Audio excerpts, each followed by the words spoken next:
क्या आपने कभी सोचा है कि जब दुनिया का पहला कंप्यूटर बना था तब वो कैसा दिखता होगा? क्योंकि हम तो उस टाइम पे पैदा ही नहीं हुए थे। तो आज की इस वीडियो में हम यही जानेंगे कि जब दुनिया का पहला कंप्यूटर बना था तब वो कैसा दिखता था, वो कितना पावरफुल था और वो क्या-क्या कर सकता था। तो आज हम जानेंगे कंप्यूटर का इतिहास। So watch the video to its end end welcome to Dragon Zone. This is Techy Dragon and let's dive into the tech. तो आज के हमारे टॉपिक्स है क्रिएशन ऑफ कंप्यूटर, मतलब कंप्यूटर को क्रिएट किसने किया और क्यों किया।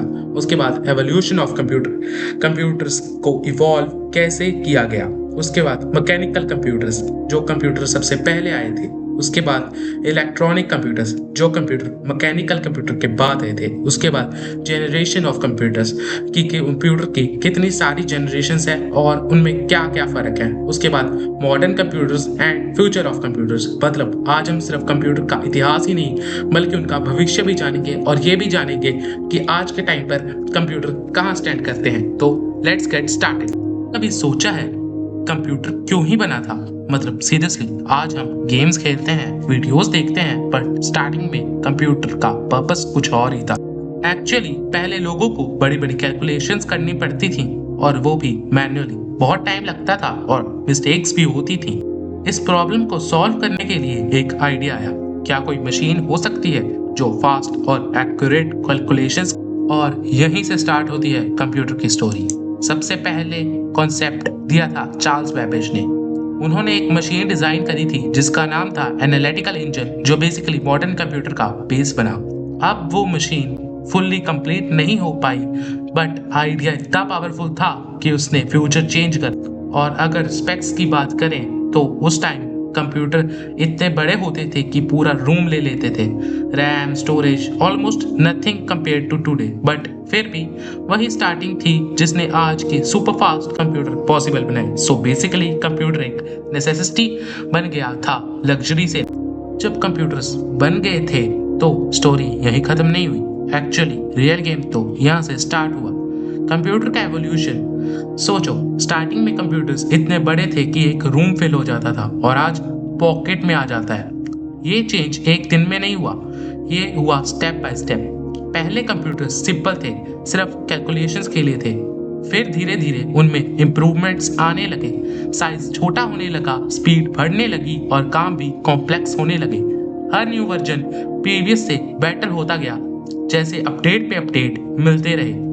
और इसी प्रोसेस को हम कहते हैं एवोल्यूशन ऑफ कंप्यूटर्स। मतलब सिंपल वर्ड्स में कंप्यूटर का स्लो अपग्रेड होना, from huge machines to today's powerful devices. और ट्रस्ट मी, जो कंप्यूटर तुम आज यूज करते हो वो इस एवोल्यूशन का रिजल्ट है। थोड़ा टाइम में पीछे चलते हैं, जब कंप्यूटर्स एक्चुअली कंप्यूटर जैसे लगते भी नहीं थे। ये थे मैकेनिकल कंप्यूटर्स, मतलब ऐसे मशीन्स जो इलेक्ट्रिसिटी से नहीं बल्कि गियर्स और मूविंग पार्ट से काम करती थी। थोड़ा इमेजिन करो, जैसे गाड़ी के अंदर छोटे छोटे पार्ट्स मूव करते हैं, वैसे ही ये मशीन्स कैलकुलेशंस करती थी। इनमें एक फेमस एग्जांपल है चार्ल्स बेबेज का डिफरेंस इंजन और बाद में उनका एनालिटिकल इंजन। ये मशीन्स आज के कंप्यूटर जितनी पावरफुल नहीं थी, बट कॉन्सेप्ट सेम था, कैलकुलेशंस को इजी बनाना। प्रॉब्लम क्या थी? ये मशीन्स स्लो थी, बल्कि थी और यूज करना भी इजी नहीं था। लेकिन एक इम्पॉर्टेंट स्टेप था एवोल्यूशन में। अगर मैकेनिकल कंप्यूटर्स नहीं होते तो आज के मॉडर्न कंप्यूटर्स भी शायद एग्जिस्ट नहीं करते। सो बेसिकली ये कंप्यूटर सिंपल थे, थोड़े आउटडेटेड लगते हैं, बट फाउंडेशन स्ट्रॉन्ग यहीं से बनी थी। अब यहाँ से स्टोरी थोड़ी इंटरेस्टिंग हो जाती है। मैकेनिकल कंप्यूटर्स ठीक थे, बट उनकी स्पीड और एफिशिएंसी लिमिटेड थी। फिर एंट्री होती है इलेक्ट्रॉनिक कंप्यूटर्स की। ये कंप्यूटर्स इलेक्ट्रिसिटी से चलते थे और इन्होंने सब कुछ चेंज कर दिया। इनमें यूज होते थे वैक्यूम ट्यूब्स, जो सिग्नल्स को यूज करते थे और कैलकुलेशंस को फास्ट बनाते थे।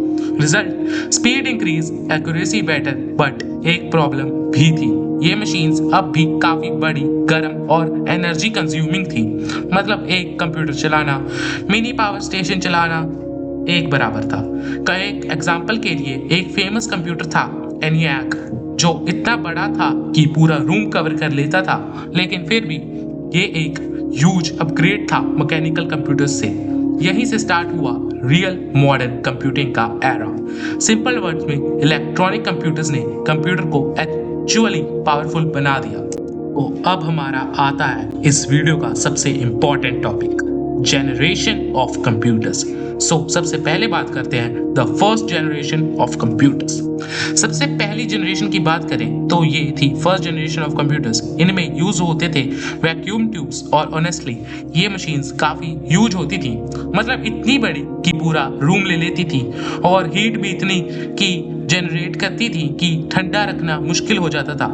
स्पीड ठीक ठाक थी उस टाइम के हिसाब से, बट रिलायबिलिटी उतनी अच्छी नहीं थी। फिर भी ये ही वो स्टार्टिंग पॉइंट था जहां से सब कुछ बिगिन हुआ था। Second generation of computers. अब आती है सेकेंड जनरेशन और यहाँ पे एक बड़ा अपग्रेड मिला। वैक्यूम ट्यूब्स की जगह लगे ट्रांजिस्टर्स। अब फायदा क्या हुआ? कंप्यूटर्स छोटे हो गए, फास्टर हो गए, सबसे इंपॉर्टेंट कम हीट प्रोड्यूस करते थे।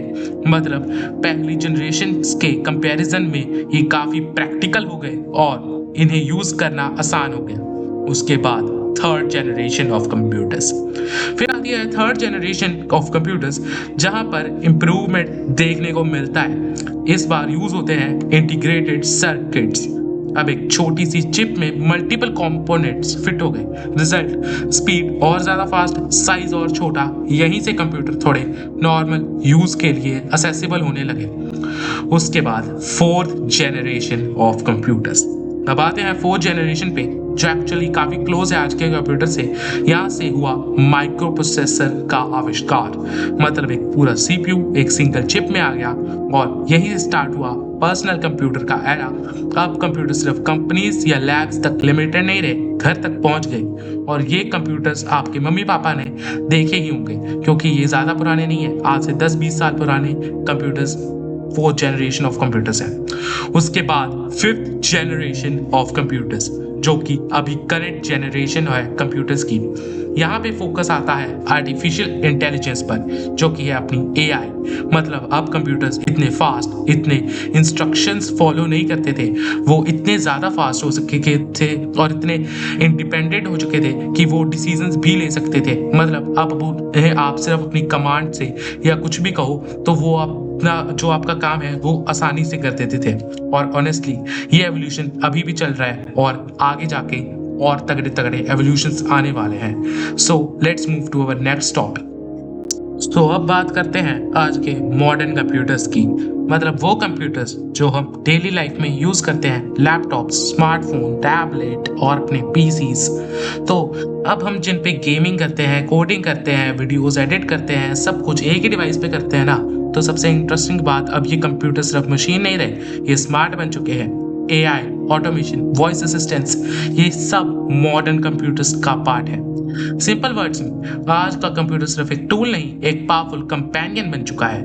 तो अभी इसके बारे में मुझे नहीं लगता मुझे आपको इतना कुछ डिटेल में बताना चाहिए क्योंकि ये सब हम डेली लाइफ में यूज कर ही रहे हैं और आज दुनिया के सारी जगहों पर मॉडर्न कंप्यूटर्स हैं। मतलब मॉडर्न कंप्यूटर का एरा ही चल रहा है। So let's move to our last topic and सबसे interesting topic, future of computers. So let's get move to it. अब सबसे interesting part, future of computers. सोचो अगर आज के कंप्यूटर्स इतने पावरफुल हैं तो फ्यूचर में क्या होगा? आने वाले टाइम में कंप्यूटर्स और भी फास्ट, स्मार्ट और इंटेलिजेंट होने वाले हैं। आर्टिफिशियल इंटेलिजेंस और इम्प्रूव होगी।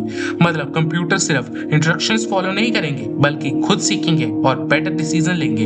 हो सकता है फ्यूचर में हम बिना कीबोर्ड या माउस के सिर्फ वॉइस या इवन थॉट से कंप्यूटर को कंट्रोल करें और साइज और भी छोटा होगा। मे बी वियरेबल या मे बी इनविजिबल टेक। लेकिन एक बात पक्की है, कंप्यूटर्स हमारी लाइफ का और भी इम्पोर्टेंट पार्ट बनने वाले हैं। तो जो जर्नी एक सिंपल कैलकुलेशन मशीन से स्टार्ट हुई थी वो अब एक इंटेलिजेंट फ्यूचर की तरफ जा रही है। हे ड्रैगन आर्मी, अगर आपको ये वीडियो अच्छी लगी तो लाइक करना, शेयर करना और सब्सक्राइब करना बिल्कुल मत भूलना। लाल वाले बटन को अच्छे से दबा दो और बेल आइकन को भी जरूर प्रेस करना। मैं मिलूंगा आपसे अगली वीडियो में, तब तक गुड बाय।